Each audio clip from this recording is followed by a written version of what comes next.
여러분, 마트에 가면 웰치라는 조그마한 캔으로 된 음료수가 있습니다. 포도즙, 딸기 주스 그렇게 해서 웰치라는 사람이 이 포도즙을 처음에 만들면서 시작했는데, 이 웰치는 아프리카 선교사로 서원을 했어요. 그런데 건강 검사를 하면서 부인과 자기를 아프리카 기후에 잘 맞는지 확인해 봤더니 부인이 도저히 아프리카 기후에 살 수 없는 그런 체질이었어요.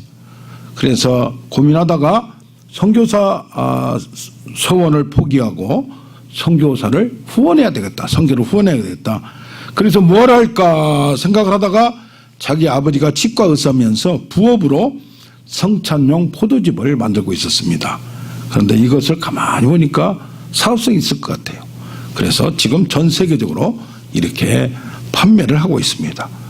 거기서 나온 걸 절반을 선교사에 그래도 넘치게 지금 누리고 있다고 합니다. 아멘. 우리 제목을 같이 합니다. 놋성벽이 되리라. 놋성벽이 되리라. 네, 오늘 말씀을 통하여, 본문을 통하여 첫째로 하나님의 말씀으로 우리의 정체성과 사명, 비전을 알게 됩니다. 오늘 여기 보면 예레미야를 보면, 예레미야를 하나님 처음에 부를 때 1장 5절에 말합니다. 못돼서 너를 짓기 전에 내가 너를 이미 알았고, 네 못돼서 태어나오기 전에 너를 이미 구별해서 뭘로 만들었냐? 예언자로 만들었다. 그래서 너에게는 만들 때부터 특별한 기질, 이 특별한 기질, 특별한 성품이 뭔가 했더니 눈물이 많고 어떤 상황에서도 연약하게 보이면서도 끈질기게 포기하지 않는 그런 걸 봅니다. 싸움꾼이었습니다. 그러나 사랑의 싸움꾼이었습니다. 그러면서 민족의 예언자로 너를 내어준다. 그래서 우리의 사명은 오늘 이 말씀을 통해서 내가 나를 위해서, 나의 가정을 위해서 너희를 내주고 또 이웃을 내주고 나를 필요한 사람에 내가 가는 것 자체가 사명인 줄로 믿습니다. 우리에게는 각자 사명이 다 있습니다. 그래서 어떤 사명이든지 하나님께서 주신 사명은 귀하고 존귀한 줄 믿습니다. 특히 음악으로 아니면은 무엇으로 이렇게 특별한 특기가 있으면 그것이 귀중한 사명이 될 줄로 믿습니다. 특히 지금 대한민국에서 선교사로 한 28,000명이 전 세계에 지금 파송되어 있습니다.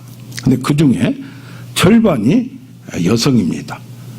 그런데 이 절반 중에 그 전체 중에 여성 단독 선교사가 26%나 된다고 합니다.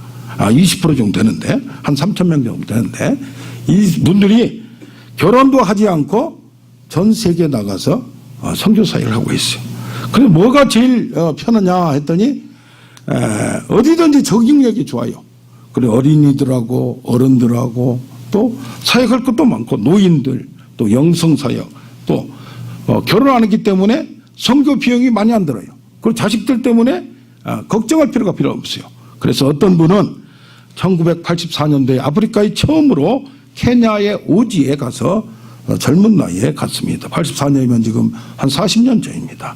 그런데 20대 때 갔는데 최근에 몇 년 전에 돌아가 있어요. 그런데 그가 가서 고아들 또 성경 가르치고 또 글자를 가르치고, 이 사람들 95%가 글자를 모릅니다. 그런데 그들이 커서 교사가 되고 은행원이 되고 의사가 되고 그 나라의 중추적인 역할을 함으로 말미암아 큰 사역을 하고, 그가 죽을 때 정말로 내가 이 평생에 한 가지 정말 선교사로 자기 사역을 다 완성함을 자랑스럽게 여겼다는 말이 있습니다. 어떤 분을 이번 주에 만나뵀는데 교단이 통합측이에요. 그래서 장로님, 여성 장로님인데 교회에서 서기로도 하면서 주일학교 설교를 어릴 때부터, 젊었을 때부터 하고 한 10년 하다가 지금은 중고등부 설교를 30년을 하고 왔대요. 그러면서 어떻게 해서 그렇게 신학도 안 했는데 그렇게 했습니까? 교회는 조그만 하다 보니까 큰 교회 같으면 전문 사역자인데 작은 교회다 보니까 자기가 할 수밖에 없어서 하다 보니까 이렇게 성경 공부를 하면서 했다는 말을 들었습니다. 지금 올해 갔다 환갑인데 몇 년 후에는 이제는 남북이 통일이 되면 북한 가서 북한 어린이들을 키우고 싶다 하는 말을 들었습니다. 할렐루야. 자, 우리가 남은 인생이 각자 다릅니다. 그런데 오늘 말씀으로 내가 무엇을, 나의 신분이 무엇이고 내가 분명히 이 세상에 올 때 하나님은 이미 뭔가 계획이 있었고 또 나를 통하여 나는 뭔가 이룰 위대한 사명이 있는데 그 사명을 우리는 못한다고 다 얘기를 합니다. 대단한 거 해야만이 하는 걸로 생각합니다. 이 예레미야도 나는 나이가 어리다. 그래서 아직 뭘 모르니까 못한다. 그렇게 얘기합니다. 경험이 없습니다. 두 번째는 뭐라고 말하냐? 말을 내가 잘 못합니다. 말을 못하니까 많은 사람을 설득하는데 좀 자신이 없습니다. 누구나 모세도 그랬고 대중 앞에 선다는 것이 부담이 됩니다. 그런데 하나님 말합니다. 내가 보내는 대로 그냥 가고 내가 말하는 대로 그냥 느낀 대로 네 마음에 느낀 대로 해라. 그러면 될 거지 뭘 부담을 갖느냐.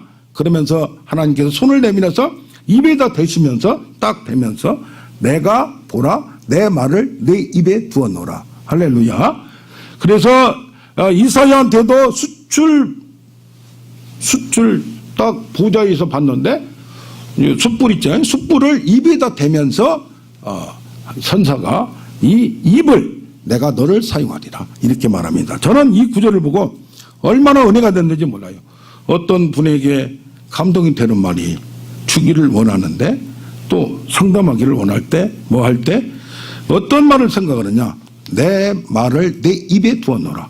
그래서 그것을 딱 묵상하고 있고 이것을 입력하고 있으면 내가 무엇을 말할까를 생각하기 전에 담대한 마음을 줘서 내 입에서 나오는데 전혀 생각지 못한 말이 툭툭 나올 때가 있어요. 할렐루야. 그것은 내가 하고 싶어서 한 것이 아니라 갑자기 성경 말씀이 생각나면서 갑자기 어떤 생각이 나면서 툭툭 나오는 그 생각이 그 각 사람에게는 귀신이 맞히듯이 다 항상 그런 건 아니고 그렇게 맞출 때가 있고 마음에 위로의 말씀을 줄 때가 있습니다.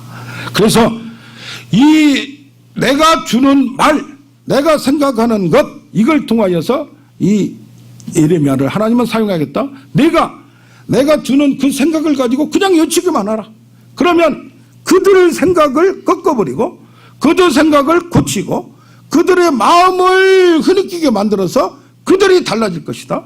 그러면서 그들이 새로 건설되고 심게 되고 변화되는 걸 볼 것이다 말을 합니다. 그러니까 얼마나 힘이 나요?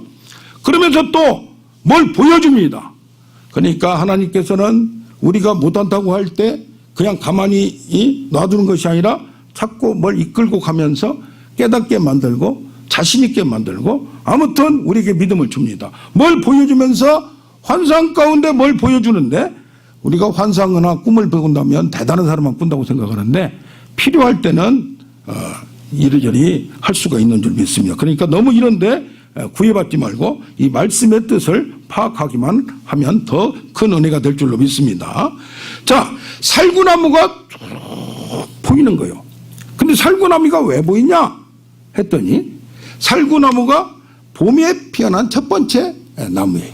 그리고 꽃이 피기 전에 줄기가 있기 전에 꽃이 하얀 것이 겨울에 하얀 눈이 있는데도 꽃을 피는 것이 살구나무라고 합니다. 그런데 살구나무를 왜 보여주는가 이렇게 생각을 했더니 어떤 생각이 드느냐. 봄에 제일 빨리 피는 나무로서 이 나무를 보면서 겨울에 모든 것이 지나고 봄에 희망을 주는 또 히브리 말로 가만히 생각을 하니까 이 말하고 내가 너를 지켜보고 있단 말하고 이 발음은 똑같습니다. 뜻은 다른데 샤케드 쇼케드 그러니까 아하 하나님이 나를 다 지켜보시고 나를 이끌고 있구나 라는 생각이 들면서 자신이 생깁니다.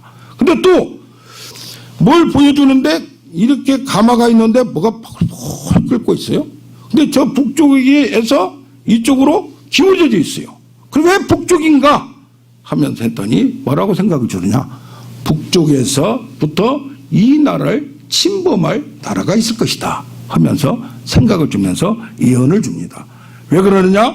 이들에게 하나님께서 어떤 미래에 대한 비밀을 보여주는 거예요.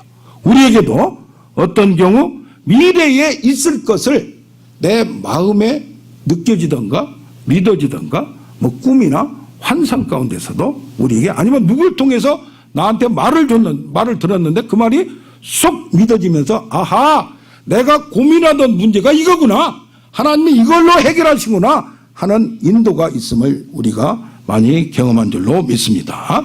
항상 새로운 말씀을 듣고 그러면서 오늘도 주의 말씀을 내가 먹었사오니 주의 말씀은 내게 기쁨과 즐거움이 되었다고 말합니다. 그래서 주의 말씀을 먹고 나아갈 때 그것이 나에게 어떤 큰 힘이 될 때 자꾸 그걸 기대합니다.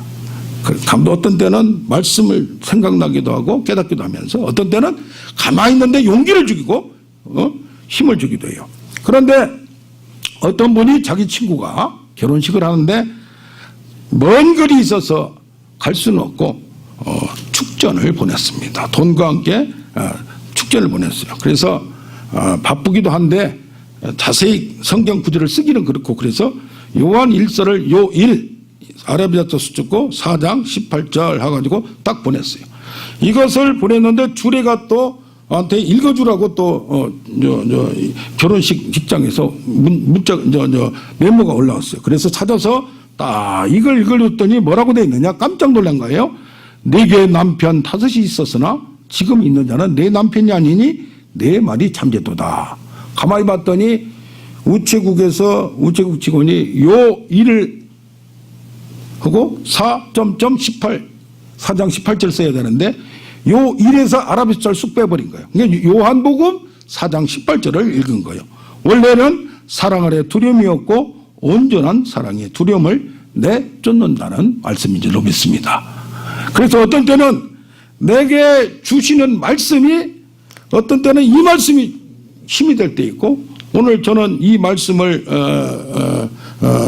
부르면서 묵상하면서 이 말씀이 내가 말씀을 자꾸 먹으니까 이 말씀이 나이가 딴 데서 기쁨을 얻는 게 아니고 즐거움을 얻는 게 아니고 내가 힘을 주고 내게 능력을 주고 내게 용기를 주고 이번 주에도 이 말씀을 생각하면서 찬양을 쫙 하는데 위에서 뭐가 내려온 것 같으면서 내 마음을 꽉 감싸면서 강한 바람을 느낀 적이 있어요. 그래서 야 이런 현상도 그러다 보니까 뭐예요?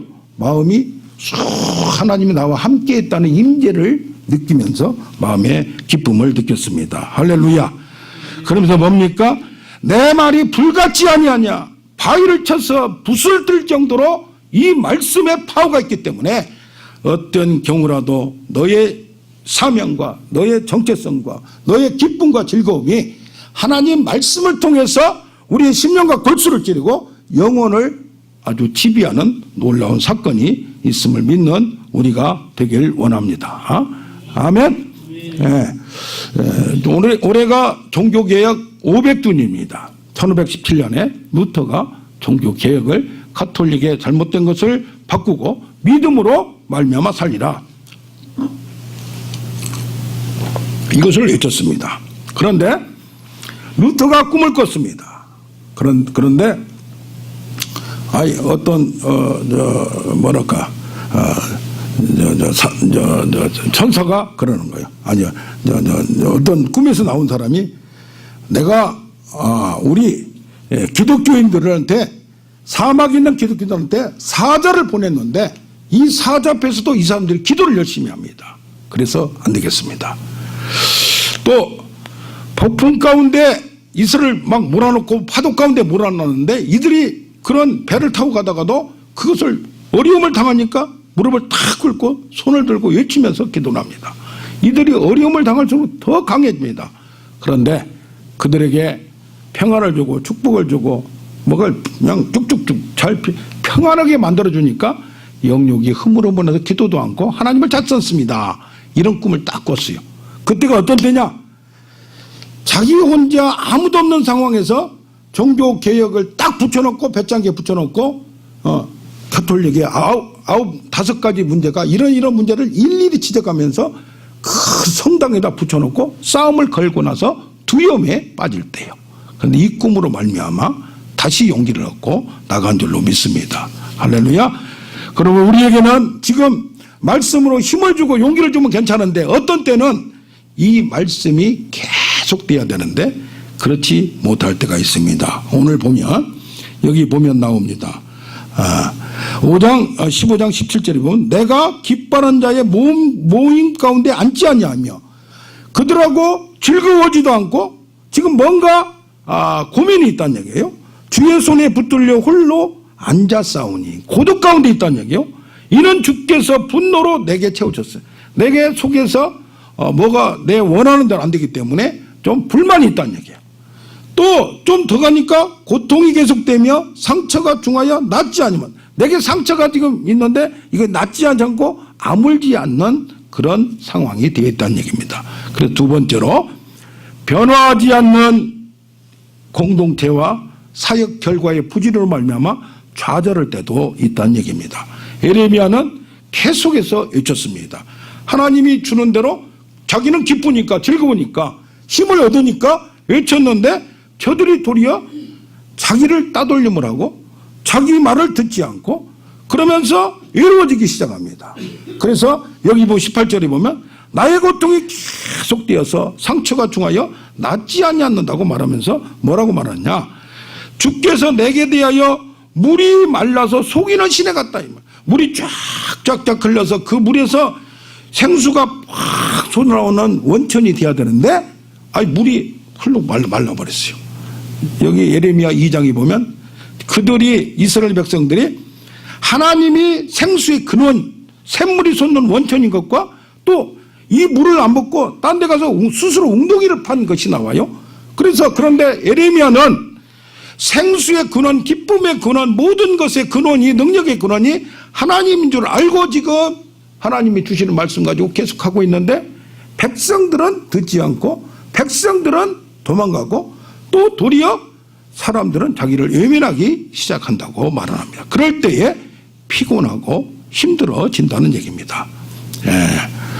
한석봉이 어머니와 한석봉이 대화를 합니다. 한석봉이가 말합니다. 어머님, 제가 돌아왔습니다. 공부하고 돌아왔습니다. 그러니까 어머니가 어서 불을 꺼보아라. 그러니까 한석봉이가 얘기합니다. 글을 제가 쓸까요? 그러니까 피곤한 어머니가 말하는 글은 무슨 피곤한데 그냥 잠이나 자잤구나. 원래 버전은 같이 떡을 썰어야 되는데 세상에 피곤해졌다는 얘기입니다. 상처를 입었다는 얘기입니다. 힘들다는 얘기입니다.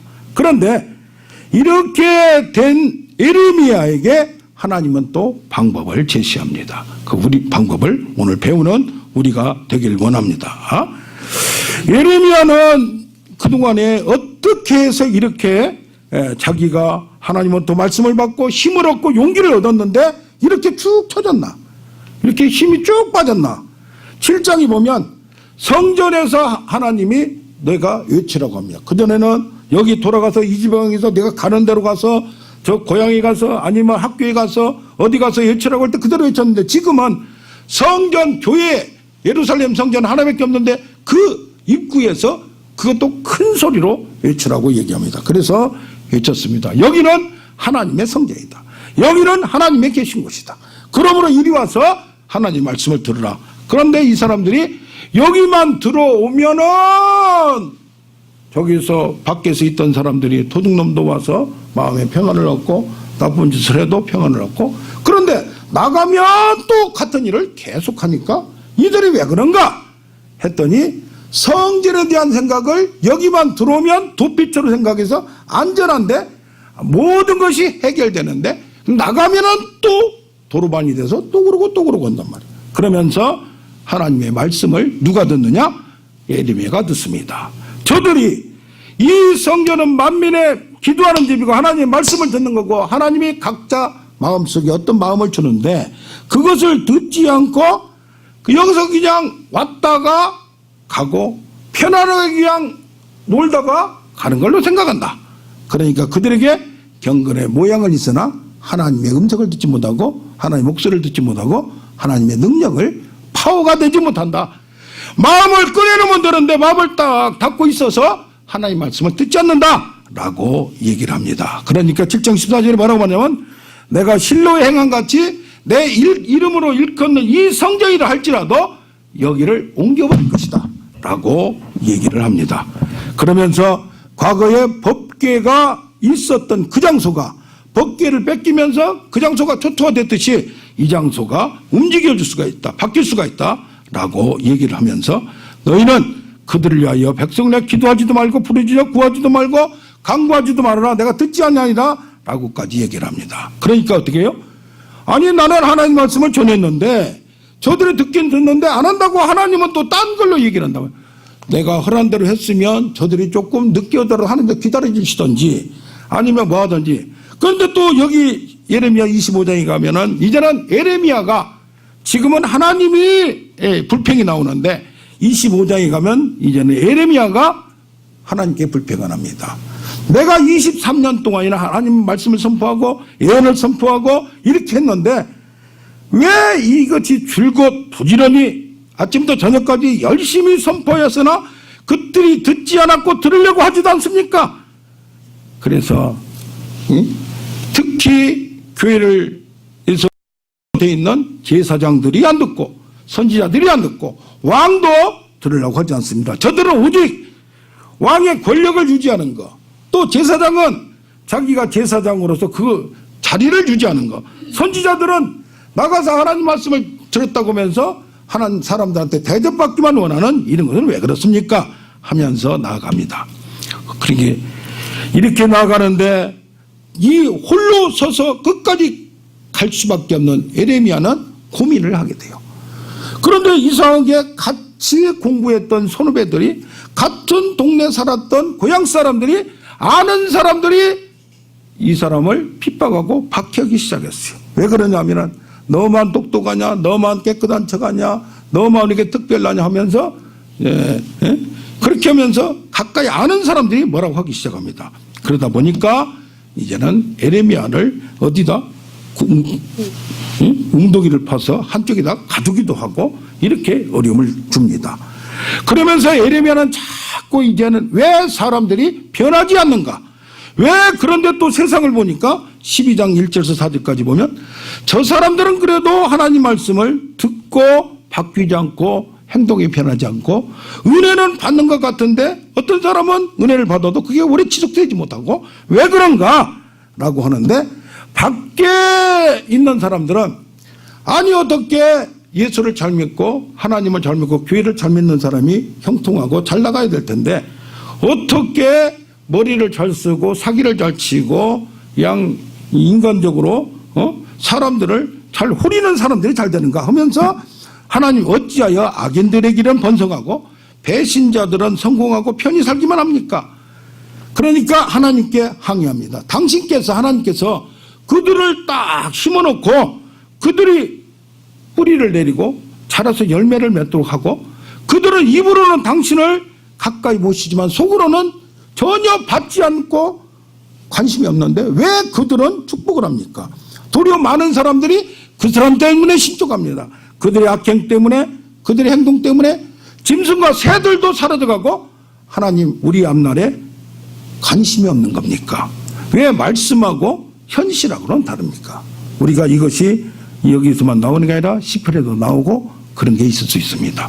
세상을 살다 보면 열심히 살았는데 그렇게 보상이 되지 않고 또 어떤 사람 너무 착하게 살았는데 그렇게 되지 않을 때 이것이 그 사람들 처음에 원망하지만은 어떤 때는 내 자신이 고민이 되기도 합니다.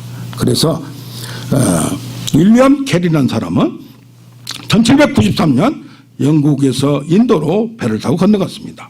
그런데 5살 된 아들을 잃고 아내가 정신병으로 질병을 얻었어요. 그리고 7년 만에 처음으로 믿는 자 한 사람을 만났어요. 그리고 수년 동안 많은 동안 영어를 번역해서 인도말로 번역해서 했던 것을 쏙 잊어버렸어요. 그러니까 뭐 고생한 게 그냥 날아가 버린 거예요. 40년 동안 휴가도 안 보내고 그렇게 했어요. 그럼 내가 결과가 뭔가?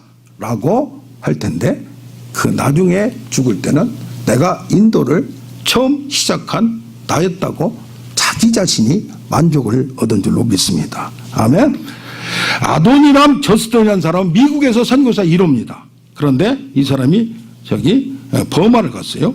갔는데 6살 된 아들이 죽어버리고 1년 반 동안 감옥에 있었고 아내가 열병으로 자신은 정신적으로 쇠약해지고 첫 회심자가 5년 만에 처음으로 나타났어요. 그런데 그 이후에 자기 나름대로 자기가 자기를 통해서 하나님의 하실 일을 정립하고 그러므로 말미암아 놀라운 일을 한 줄로 믿습니다. 중국의 첫 번째 선교사가 로버트 모리슨입니다. 이도 아내를 잃고 회심자가 한 명이 7년 만에 처음으로 나타났다. 그러니까 이게 더뎌요. 왜 다른 사람 빨리 되는데 나는 더딘가? 나는 왜 이렇게 힘든 일이 있을 수 있는가? 라고 불평할 수도 있습니다. 그러나 그를 하나님의 목적은 특별한 목적이 뭐냐? 그를 하나님의 사람으로 만들기 위하여 특별히 관리한 줄로 믿습니다. 할렐루야. 네, 세 번째로 그래서 사명 비전으로 중심에 불타면 여기 말씀하듯이 너를 나의 입 대변인으로 사용하고 노정벽으로 굳게 해서 끝까지 너를 보호하리라고 말씀하십니다. 여기 보면 내가 나에게 돌아오면 아니 내가 하나님 말씀을 들었는데 나보고 돌아오라고 그래요. 누가? 하나님이 에레미야에게. 이것이 무슨 말입니까? 에레미야가 생각했던 것은 하나님 말씀만 들으면 그걸 전달하면 된 줄 알았어요. 들은 대로 어디로 가라면 가서 전달하고. 그래서 저 사람들은 왜 안 변하는가? 저 사람들은 뭐 하는가? 라고만 생각했어요. 그런데 여기 보면 하나님이 기다리고 원하는 것은 전하는 사람 자체가 하나님의 마음을 알기를 원하는 거예요. 그러니까 하나님이 기다렸는데 사람들을 기다렸는데 기다려주지 않고 우상을 숭배하고 오랫동안 기다린 하나님의 마음을 누가 겪어야 돼요? 에레미야가 알으란 얘기입니다. 에레미야의 고뇌를 자기가 겪으란 얘기입니다. 그러면서 네가 쓸모없는 말을 삼가고 값진 말 존귀한 말을 하면 나의 대변인이 되리라. 하나님의 말씀이라고 축복받는다 평안한다 무조건 그런 말만 듣지 말고 그런 말만 하지 말고 싼 거 쓸데없는 말 하지 말고 깊은 거 내가 23년 동안 하나님 말씀을 전하면서 바뀌지 않는 인간 그 자체 내 주위에 있는 사람이 나를 받아들이지 않는 그것을 한번 생각해 보라. 그걸 통하여서 이 공동도 자체가 왜 이렇게 변하지 않고 왜 이렇게 달라지지 않고 왜 이렇게 그러는가? 이스라엘 사람들이 왜 이렇게 그동안 수많은 선지자를 보냈는데도 끊임없이 보내고 아침부터 저녁까지 하고 이렇게 외쳤는데도 바뀌지 않는가?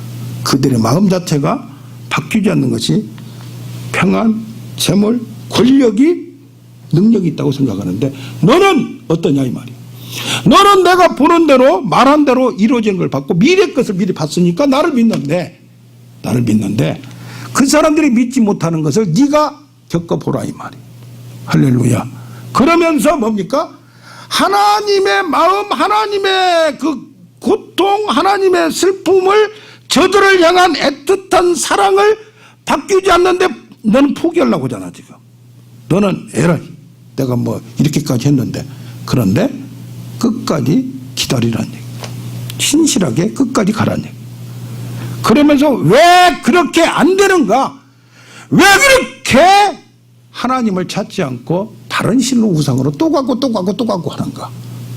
그런데 뭐니까 여기 보면 뭡니까?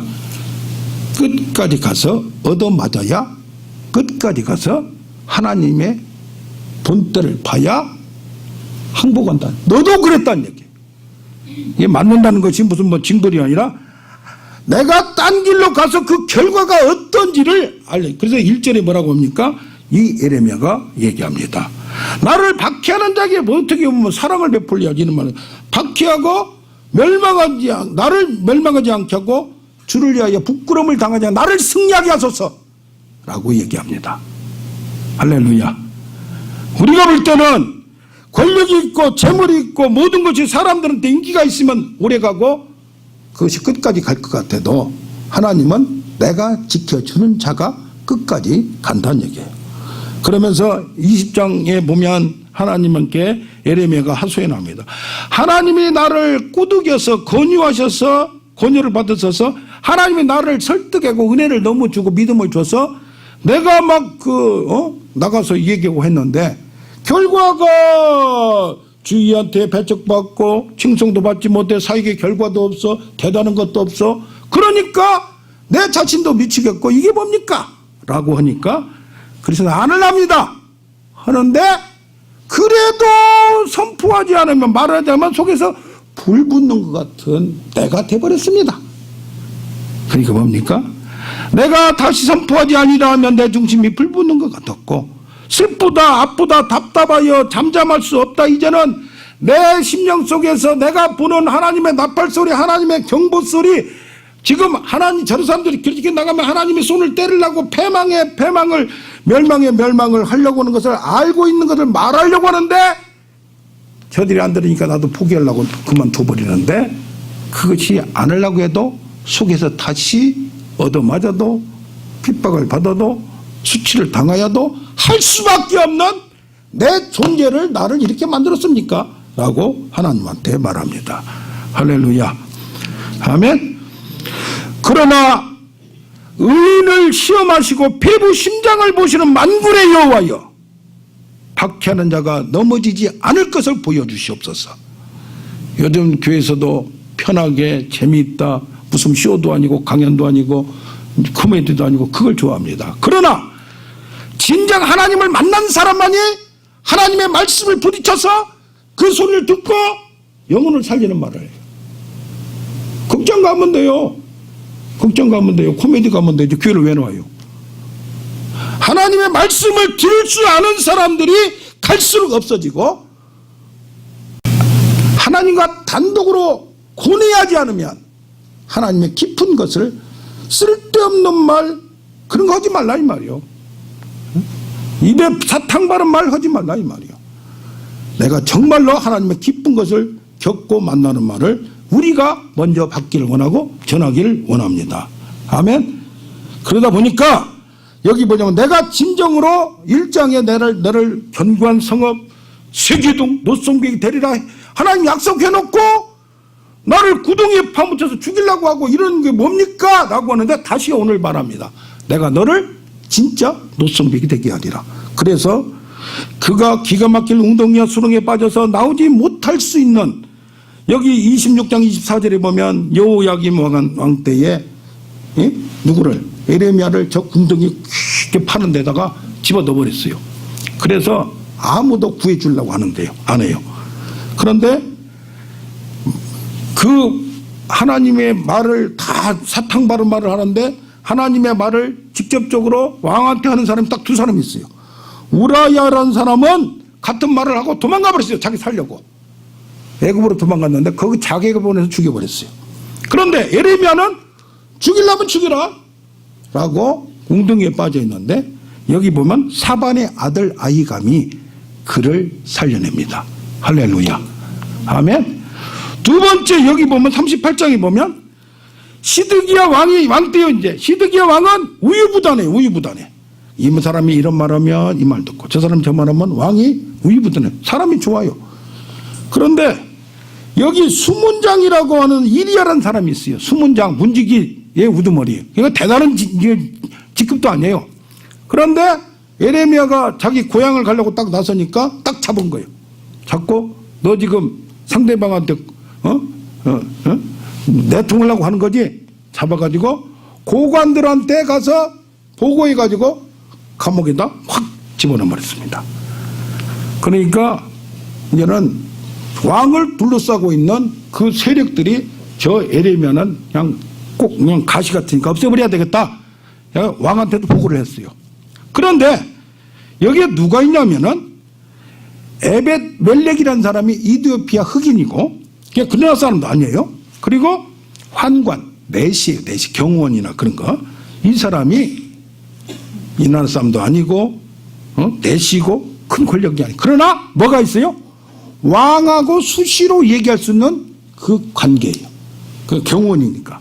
그래서 왕한테 시드게, 이 사람은 원래 왔다 갔다 한 사람이고 순한 사람이니까 이 양반이 가서 목숨을 걸고 왜 에레미야를 죽입니까? 저가 무슨 잘못을 했습니까? 하나님 말씀 제대로 전하는데 저를 저렇게 죽이려고 하고 당신 책임 아닙니까? 하면서 이가 목숨 걸고 왕을 설득합니다. 그래서 그러면은 네가 내가 했다고 하지 말고 살짝 가서 해. 30명 군사를 데리고 와서 그를 보호해. 그래가지고 그를 끌어냅니다. 그러면서 오늘 말합니다. 내가 너를 노성벽이 되게 하리라. 너를 구하여 건져내리라. 할렐루야. 너희들이 너를 칠지라도 너는 끝까지 내가 보호하리라. 아멘. 아멘. 그러므로 말미암아 뭡니까? 많은 사람들이 아부고 권력에 뜨는 사람은 저 바벨론에 와서 이 시드기야 왕을 끌어가면서 눈을 빼버렸어요. 자식들을 그냥 끌고 갔어요. 고관들 다 끌고 가버렸어요. 그랬는데 에레미야는 성승하게 살아 생존하고 보호된 줄로 믿습니다. 할렐루야. 아멘. 이거 너무 오래됐나? 예화를 그냥 그만하고 말씀을 정리하겠습니다. 첫째로 우리는 하나님 말씀으로 나의 신분과 정체성, 비전과 사명을 알기를 원합니다. 둘째로 그러나 변화하지 않는 공동체와 사역의 결과가 부진으로 좌절할 수도 있습니다. 세 번째로 그러나 하나님이 주신 그 말씀으로 사명으로 중심에 불타면 나중에는 하나님 뭐라 그래요? 내가 너를 나의 입으로 하나님 말씀만 전하니까 하고 노성벽으로 굳게 세워서 끝까지 보호하리라가 이루어질 줄로 믿습니다.